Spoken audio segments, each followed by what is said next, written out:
Buenos días a todos, espero que se encuentren bien. Vamos a continuar con nuestro programa del curso propedéutico. El día de hoy nos toca revisar los estudios de cohorte. ¿De dónde viene la palabra cohorte? Es un antiguo término romano que implicaba a un conjunto de soldados que iban caminando hacia la batalla. En investigación clínica, ¿qué significa una cohorte?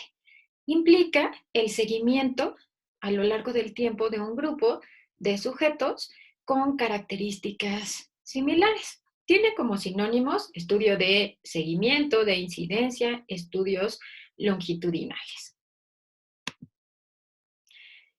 ¿Cuáles son las características de un estudio de cohorte? Bueno, a diferencia de un estudio de tipo ensayo clínico, la exposición en este caso va a ser observacional, es decir, el sujeto es el que va a decidir a qué grupo va a pertenecer, si al grupo de los expuestos o no expuestos. De acuerdo a su seguimiento, va a ser un estudio longitudinal con determinadas evaluaciones a lo largo del tiempo. Puede ser prospectivo, retrospectivo o retroprospectivo o ambispectivo. Y en cuanto a la descripción o comparación de la maniobra, es un estudio comparativo, donde queremos evaluar la exposición, la incidencia de la enfermedad que estemos evaluando entre los grupos de sujetos expuestos y no expuestos. Veamos este ejemplo. Entonces, tenemos a sujetos sanos. No sería ético que yo los someta a una exposición a tabaquismo cuando una persona no fuma. Entonces, el sujeto es el que decide por sí mismo a qué grupo de exposición va a estar asignado, va a pertenecer. Entonces, tenemos pacientes que pueden estar expuestos o no al tabaquismo y al final, ¿qué es lo que voy a hacer?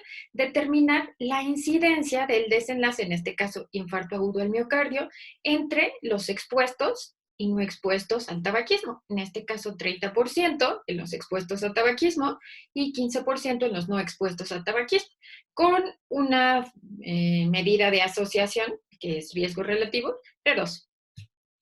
Como vemos, es más probable tener un infarto en el grupo que esté expuesto a tabaquismo. No, entonces, no siempre por consideraciones éticas va a ser posible hacer un ensayo clínico. Cuando esto no es posible, podemos hacer un estudio de cohorte. Y por lo tanto, es el estudio que en cuanto a calidad sigue a los ensayos clínicos. ¿Cuáles son algunas características importantes de los estudios de cohorte?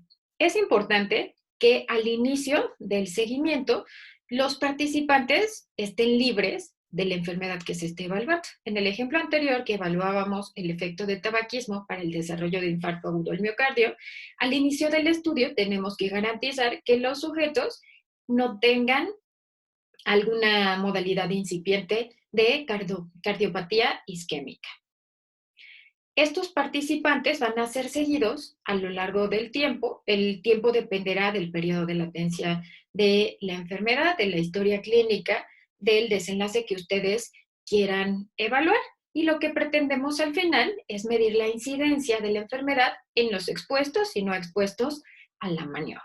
Y bueno, la diferencia más importante en cuanto a un ensayo clínico es que la maniobra es observacional y puede estar aplicado para estilo de vida, para actividad física, alimentación, o bien cuando ustedes quieren evaluar el efecto de algún fármaco, pero que no fue prescrito con fines de investigación. Algún otro médico decidió dar o no dar el medicamento por alguna condición diferente a su estudio de investigación. En estos casos, estamos hablando de un estudio de cohorte. Existen, de acuerdo al tipo de seguimiento, distintos tipos de estudios de cohorte. Uno es el estudio prospectivo. Este es el que va a seguir en calidad a los ensayos clínicos. El seguimiento se hace en tiempo real. Ustedes tienen un grupo de participantes con una misma condición, lo siguen en tiempo real a lo largo del tiempo, evalúan la exposición, el cambio a la exposición y determinan al final del periodo que ustedes establezcan si desarrollaron o no la enfermedad. Por lo tanto, en este estudio prospectivo, ustedes van a tener una mejor calidad de la información, van a poder evaluar el cambio en la exposición, por ejemplo, si estuviéramos hablando de un medicamento, tal vez pueden evaluar el apego al tratamiento, tienen manera de corroborar otras variables de potencial confusión que no podrían hacer en un estudio retrospectivo. Entonces, el otro tipo de estudio de corte es un estudio retrospectivo, también se le llama histórico. En este caso, imaginen que en este momento pues ya ocurrió la exposición a la maniobra y el desenlace. Ustedes se van hacia atrás en el tiempo y reconstruyen la historia. Ven a 10 años atrás qué sujetos cumplían sus criterios de inclusión, es decir, que hace 10 años estuvieran libres del desenlace y lo siguen de manera artificial a lo largo del tiempo. Esta información, pues ustedes la van a obtener en general del expediente electrónico. Por lo tanto, esta información se recabó con fines distintos a su proyecto de investigación. Por lo tanto, es posible que haya variación en la calidad de las mediciones.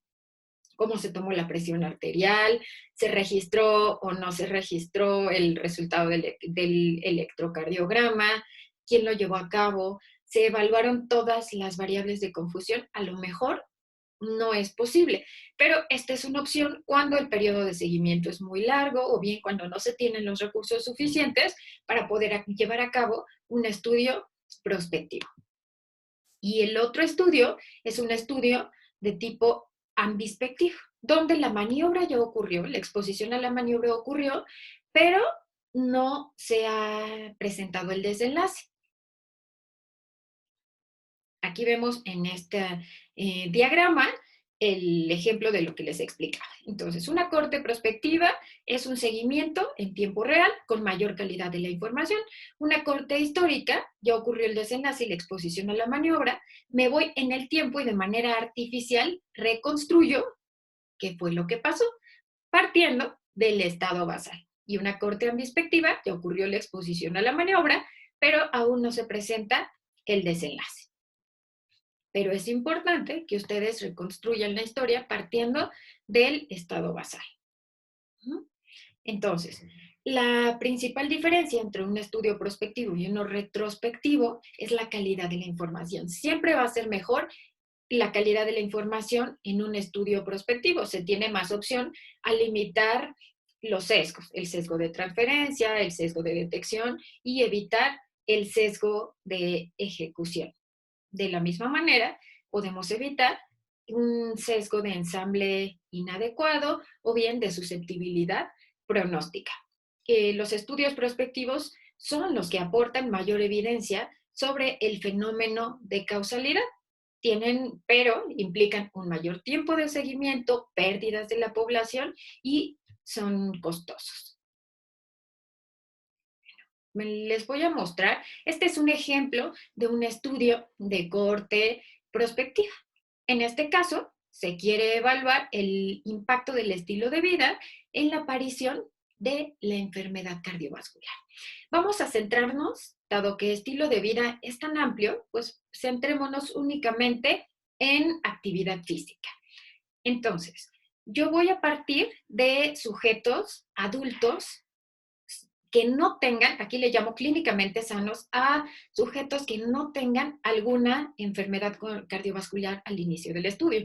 Aquí yo me tengo que asegurar, o bien por historia clínica, hacer un electrocardiograma, un ecocardiograma, donde yo garantice que al inicio del estudio no tienen enfermedad cardiovascular.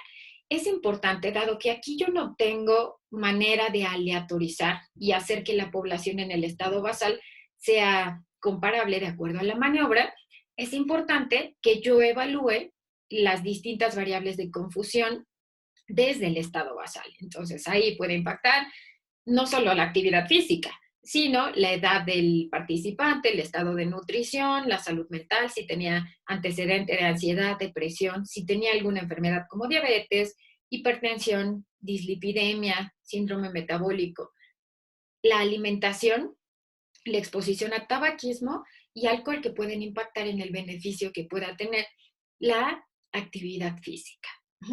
Yo debo elegir una manera donde yo pueda visualizar a lo largo del tiempo el cambio en el nivel de actividad física, sedentarismo, pero también debo evaluar en el tiempo, pues no solo, a lo mejor el beneficio no es por la actividad física propiamente, está dado por la alimentación, es el estilo de vida, va en paquete, junto con la actividad física, bueno, pues a lo mejor puede que los participantes también hayan cambiado la alimentación y que hayan perdido peso. Entonces, estos serían mis maniobras periféricas. O bien puedo tener participantes que al inicio del estudio estuvieran sin diabetes, hipertensión o síndrome metabólico, pero a lo largo del estudio pueden desarrollar. Eso también sería una maniobra periférica. Tengo que definir con claridad cómo voy a registrar las enfermedades cardiovasculares que se vayan presentando a lo largo del tiempo y tener una evaluación similar en tiempos, en los mismos tiempos, de acuerdo en los sujetos expuestos y no expuestos. Esto para evitar un sesgo de detección. Y es importante que yo defina a qué le voy a llamar enfermedad cardiovascular. ¿Será infarto? ¿Será muerte? ¿Será angina? ¿Enfermedad vascular cerebral? Es importante que yo lo defina y que tenga en cuenta qué voy a hacer para evitar las posibles pérdidas y, por lo tanto, un sesgo de transferencia. Es importante que ustedes consideren que al inicio del estudio deben tener a los sujetos libres de el desenlace. Aún cuando yo esté hablando de una corte retrospectiva donde ya ocurrió el desenlace y la exposición a la maniobra, es importante que recuerden que tienen que irse en el tiempo y reconstruir de forma artificial su diseño arquitectónico. Y entonces partir de hace 10 años con aquellos sujetos que hayan cumplido en ese momento los criterios de inclusión. Esto para evitar el que yo solo estudie a los sobrevivientes y por lo tanto que tenga resultados que probablemente no son los correctos porque estudié solo a los pacientes que en este momento están vivos, o a los pacientes que sobrevivieron. Y esto puede sobreestimar el efecto de mi maniobra. Ahora, vean este ejemplo. Es una corte histórica en la que se pretendía evaluar el riesgo obstétrico, si el riesgo obstétrico impactaba o no en las complicaciones maternas en mujeres embarazadas. Entonces, ¿qué fue lo que se hizo? Si bien en este momento las pacientes ya tuvieron la evaluación de la exposición del riesgo obstétrico y también ya culminó el evento obstétrico, algunas pacientes ya desarrollaron complicaciones y otras no, yo tengo que partir del estado basal. Entonces me voy a pacientes embarazadas que acudieron a su unidad de medicina familiar en el primer trimestre de embarazo y que se cuente con el registro del riesgo obstétrico, mayor o menor a 4 puntos. Y yo quiero ver si esto impacta en el desarrollo o no de complicaciones maternas, para saber si tiene sentido o no el que yo evalúe con el instrumento MF5 del primer nivel de atención a las embarazadas. Si esto, yo esperaría que aquellas pacientes que tienen un puntaje mayor de 4, es decir, que de acuerdo a este instrumento tienen mayor riesgo obstétrico, sean las que desarrollan las complicaciones maternas. Esto lo voy a reconstruir a partir del registro en el expediente clínico, tal vez de la cita, de la información registrada en la valoración por ginecología y bueno, al culminar el evento obstétrico, determinar si hubo o no complicaciones maternas. Como ven aquí, la calidad de información pues será menor que en el estudio prospectivo. ¿Por qué? Depende de la calidad del registro de los expedientes. Ahora bien, hay dos tipos de cortes de acuerdo al ingreso de la población. Hay una corte cerrada en la que los sujetos son reclutados en el mismo periodo de tiempo y seguidos por un periodo fijo establecido. Entonces, yo puedo evaluar a adolescentes sanos, puedo evaluar si hacen más de 30 minutos o no de ejercicio al día y evalúo al final de tal vez 5 años si desarrollan o no síndrome metabólico. Pero también puedo tener cortes abiertas o dinámicas, donde yo a lo largo del tiempo puedo ir ingresando pacientes, cada uno en distintos periodos de tiempo. Puede que no estén los 10 años de seguimiento, pero que cada sujeto durante el tiempo que está aporte ese tiempo persona al momento de la inclusión al estudio. También hay variaciones en las cohortes. Puedo tener una cohorte de antes y después. En este ejemplo, pues yo puedo evaluar la incidencia de leucemia en la población de Hiroshima, antes y después de la explosión nuclear, y yo quiero comparar la incidencia. Otro ejemplo podría ser que yo evalúe la incidencia de influenza antes y después de la vacuna, o bien que yo evalúe la incidencia de depresión antes y después de una paratiroidectomía. ¿Cuándo sería conveniente el que yo haga un estudio de cohorte? Cuando hay estudios transversales que muestran una asociación entre la exposición y el desenlace. Cuando la exposición es rara, pero la incidencia de una enfermedad es alta en el grupo de expuestos. Voy a hacer una cohorte prospectiva cuando el tiempo entre la exposición y la enfermedad es corto y cuando puedo minimizar el efecto de las pérdidas y cuando tengo, por supuesto, suficientes recursos económicos. En estos casos voy a hacer un estudio prospectivo. ¿Qué ventajas tiene? Dado que al inicio del estudio los sujetos están sanos o libres de la exposición, libres del desenlace, entonces yo puedo evaluar la temporalidad y puedo evaluar la causa y el efecto. La maniobra o la exposición está ocurriendo antes de la presencia del desenlace, cosa que yo no podría hacer con un estudio transversal donde mido todo en un mismo momento. Este estudio es adecuado cuando yo quiero evaluar el efecto de la exposición a factores de riesgo raros, como ocupacionales en grupos específicos. En un estudio de cohorte, yo puedo evaluar varios efectos. Puedo evaluar una sola maniobra, actividad física o estilo de vida, y al final yo voy a poder evaluar distintas enfermedades. En el ejemplo que les puse de la cohorte, donde quiero evaluar enfermedad cardiovascular, bueno, pues yo puedo evaluar infarto, muerte cardiovascular, angina, puedo evaluar EBC. Pero en este ejemplo, si yo evaluara el efecto del consumo de anticonceptivos orales, podría evaluar como desenlaces cáncer de mama, ovario, infarto al miocardio o bien trombosis. Entonces, una cohorte prospectiva suele ser muy precisa, pero una cohorte retrospectiva me permite abreviar el tiempo de estudio y también los costos. Y bueno, a partir de las cohortes yo puedo evaluar incidencias del número de casos nuevos. ¿Cuáles son las desventajas? Bueno, pues pueden ser estudios que son muy largos, muy caros y con alto riesgo de pérdidas. Por lo tanto, yo podría evaluar, podría tener sesgos de transferencia. Y es importante que requieren un financiamiento para poder llevar a cabo un estudio prospectivo y deben tener en cuenta qué van a hacer para disminuir el riesgo de pérdidas.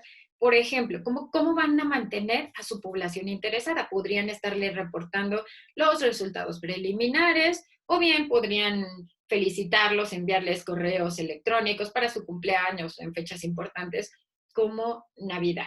O bien podrían abreviar los tiempos de seguimiento, es decir, podrían hacer evaluaciones no cada 10 años, sino a lo mejor cada 2 años o 3 años, lo cual dependerá de la historia natural de la enfermedad y de los recursos con los que ustedes cuentan.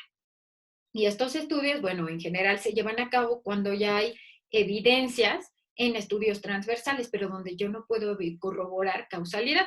Por ejemplo, hay un estudio que se realizó para evaluar si los pacientes con pie diabético, de acuerdo al grado de severidad, tienen distinta saturación de oxígeno, saturación periférica. Entonces, bueno, se observó que hay diferencias, los pacientes con más severidad son los que tienen menor saturación de oxígeno, pero esto es por un estudio transversal. No sabemos si primero se presentó el pie diabético y después los cambios en la saturación, o si bien los cambios en la saturación fueron los que precipitaron la aparición de pie diabético. En este caso, yo tendría que hacer un estudio de cohorte posterior al estudio transversal, donde yo parta de sujetos con diabetes, tal vez de 5 años de evolución, y evalúe su saturación inicial, vaya evaluando a lo largo del tiempo si hay cambios, y de acuerdo a este nivel de saturación, quién desarrolla o no pie diabético y cuál es la severidad del mismo. ¿Cuál es la mecánica del estudio? Bueno, ustedes tienen que determinar en el estado basal las características de su población, criterios de selección.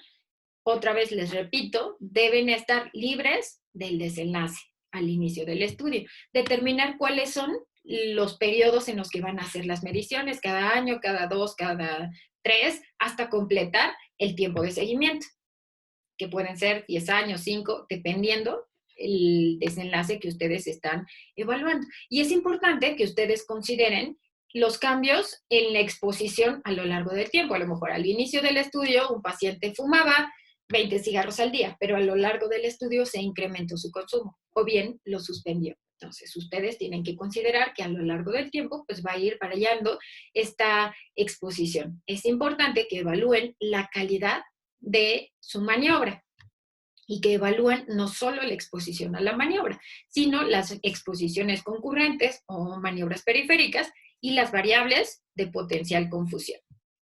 Es importante que en el desenlace definan con anticipación al inicio del estudio cuál es el tiempo en el que se va a evaluar el desenlace, cuál va a ser el método con el que ustedes van a hacer el diagnóstico, que tendría que ser el mismo en los sujetos expuestos y no expuestos, para evitar sesgos, el sesgo de detección.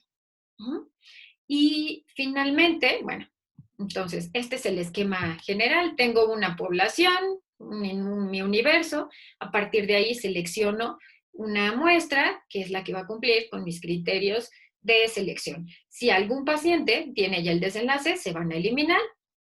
Los sujetos que no tengan el desenlace van a ser los que continúen con el seguimiento. Voy a tener sujetos expuestos y no expuestos a la maniobra. Y al final, pacientes que expuestos que desarrollaron la enfermedad, expuestos que no desarrollaron la enfermedad. Mi medida de frecuencia va a ser la incidencia y mi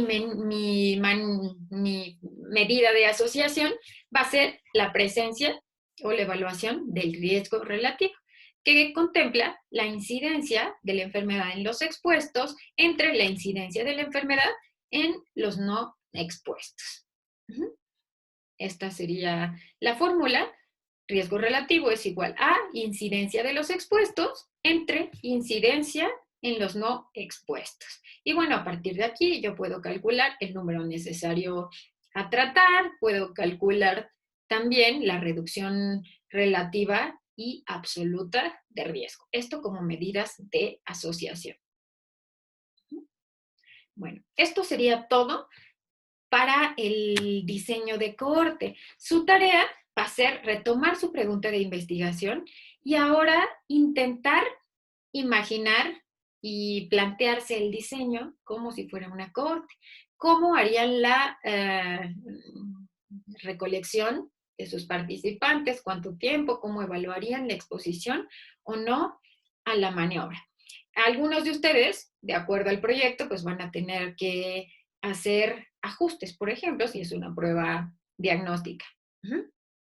Pueden plantearlo como una corte prospectiva y retrospectiva o como una corte ambispectiva.